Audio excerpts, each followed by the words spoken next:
రొయ్యల కర్రీ చేస్తున్నాను కదండి. అయితే ఇది ఇలానే పొయ్యి మీద పెట్టేసేయాలి. ఇందులో ఏం అవసరం లేదు. ఆయిల్ కానీ పసుపు కానీ ఉప్పు కానీ ఏం అవసరం లేదు. ఇది ఇలానే పెట్టేస్తే చూడండి మెల్లిమెల్లిగా ఇంట్లో వాటర్ వచ్చేస్తాయి అన్నమాట.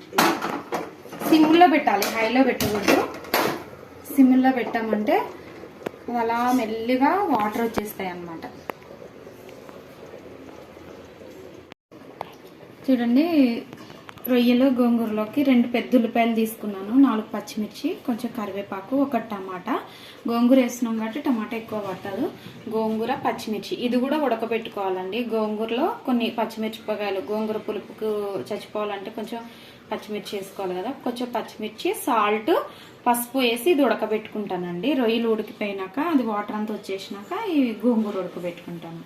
సరేనండి.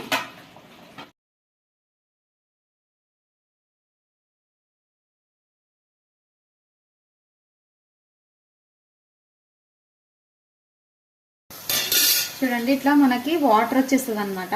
ఈ వాటర్ మొత్తం అయిపోయిందాక ఉంచుకోవాల్సిన అవసరం లేదు. ఆఫ్ చేసేసుకుని ఇప్పుడు రొయ్యలు ఇందులో వేసేసుకుంటాం. చూడండి ఇది తాలింపు వేసేసుకున్నాను. ఉల్లిపాయలు మనకి ఎగిపోయినాయి కదా. ఇలా కొంచెం అల్లం పేస్ట్,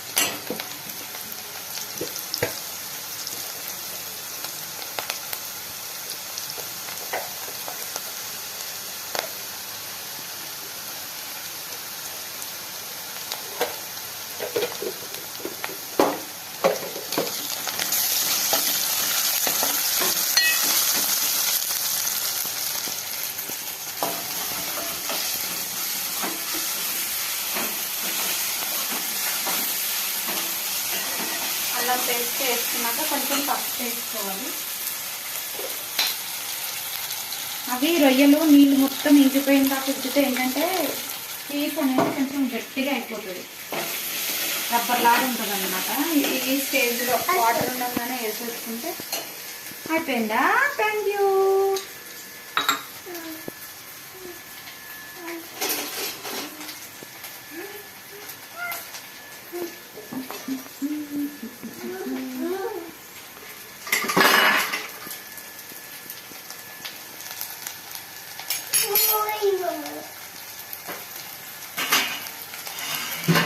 ఇంకా తీసుకున్నా వాటర్ అలా తాగాలి. చూడండి ఇట్లా వాటర్ ఉండగానే నేను ఇంట్లో తాలింపులు వేసేసుకోవాలి.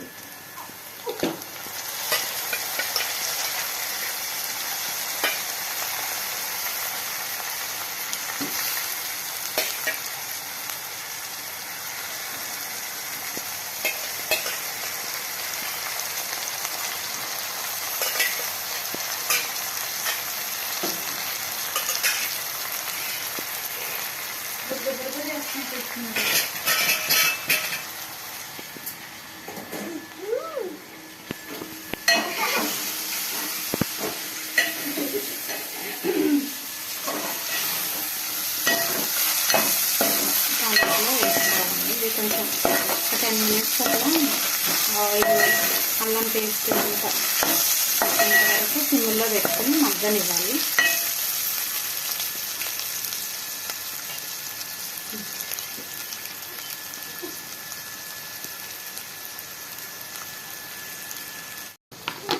కొంచెం మగ్గినాయి కదండి ఆయిల్లో, అల్లం పేస్ట్ ఉల్లిపాయల ఆయిల్లో మగ్గినాయి. చూడండి చాలా బాగుంటుంది టేస్ట్.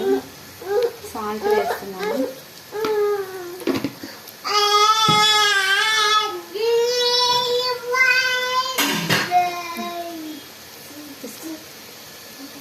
కొంచెం మా అమ్మాయి డిస్టర్బ్ చేస్తుంది, ఏమనుకోకండి.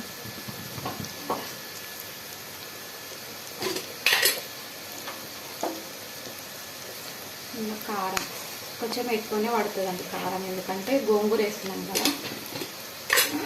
గోంగూరలో కొన్ని పచ్చిమిరపకాయలు వేసినా కానీ కారం ఎక్కువనే పడుతుంది.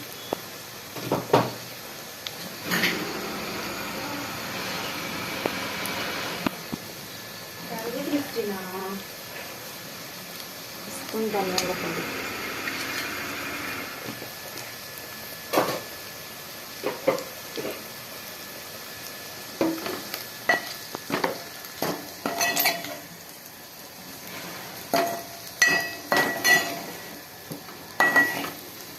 పిల్లలు కూడా మంచిగా తింటారు. సీ ఫుడ్ మంచిగా అంటారు కదా, చికెన్ మటన్ కన్నా అన్నీ తినాలి. చికెన్ తింటాం, మటన్ తింటాము, రొయ్యలు ఫిష్ కూడా తింటాం. ఇది గోంగూర ఒక పక్కన ఉడకబెట్టుకుంటున్నానండి. కొంచెం పసుపు సాల్ట్ వేసి ఉడకబెట్టుకుంటున్నాం. చూడండి, మనం వాటర్ ఏం వేయాల్సిన దాంట్లోనే వచ్చేస్తుంది ఫుల్ వాటర్. చూడండి ఎంత గోంగూర ఉంది, ఎంత అయిపోయింది. గోంగూర బాగా ఉడికే లోపల టమాటా కూడా వేసేద్దాం, మగ్గిపోతుంది. వీడియో నచ్చితే లైక్ చేయండి, షేర్ చేయండి, సబ్స్క్రైబ్ చేయండి, సపోర్ట్ చేయండి. చేయకుండా చూడండి ఉడికిపోయింది. మెత్తగా రుబ్బేసుకున్నాను గోంగూర. మిక్సీకి వేస్తారండి, మిక్సీకి వేస్తే బాగుండదు, నాకు నచ్చదు అనమాట. ఏదో పేస్ట్ లాగా అయిపోతుంది, ఇట్లా బాగుంటుంది.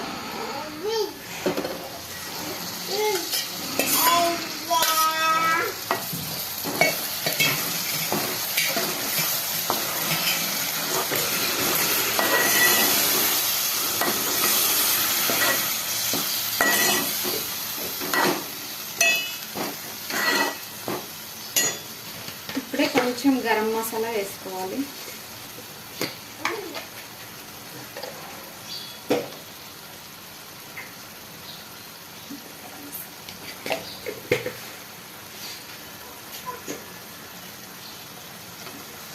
బాగుంటుంది తెలుసండి. ఒక్క 2 రొయ్యలతో అన్నం అంతా తినేసి ఉంటుంది. చపాతీ, రైస్ దేంట్లోకైనా బాగుంటుంది. అంతేనండి. ఇంట్లో కొంచెం కొత్తిమీర వేసుకుని కొన్ని వాటర్ వేసుకుందాము. వాటర్ వేసుకుని లాస్ట్లో కొత్తిమీర వేసుకుని దింపేయడం అంతే. మన వేడి వేడి పచ్చి రొయ్యలు గోంగూర రెడీ.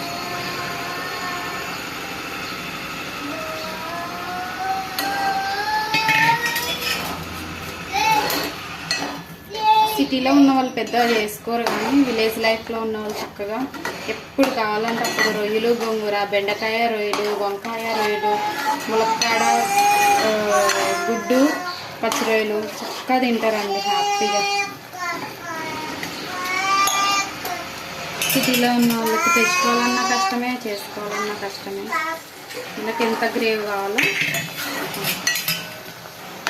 ఇదేనండి పచ్చి రొయ్యలు గోంగూర. ఇది దగ్గరగా అయిపోయినాక కొంచెం కొత్తిమీర వేసుకుని ఆఫ్ చేసేసుకోవడం. అన్నీ వేసేసాం కదా మనం. ఇదేనండి, ఆయిల్ పైకి వస్తుంది కదా, ఆయిల్ పైకి వచ్చినాక ఆఫ్ చేసేసుకోవడం. వీడియో నచ్చితే లైక్ చేయండి, షేర్ చేయండి, సబ్స్క్రైబ్ చేయండి. Have a nice day. వచ్చేసింది చూడండి, ఆయిల్ పైకి వచ్చేసింది కదా, మనకి కర్రీ అయిపోయినట్టే. నేను ఎక్కువ ఆయిల్ వాడానండి, ఇలా పొంగిపోయేంత లిమిట్గా చేసుకుంటాను. ఎందుకంటే ఆయిల్స్ ఇంత మంచిది కాదు కదా, సగం పోయినంగానే వేస్తాను అన్నమాట. ఆంధ్ర స్టైల్ పచ్చి రొయ్యలు గోంగూర రెడీ అయిపోయింది. మధ్యాహ్నం తిని టేస్ట్ చెప్తా. ఓకేనా? Bye, have a nice day.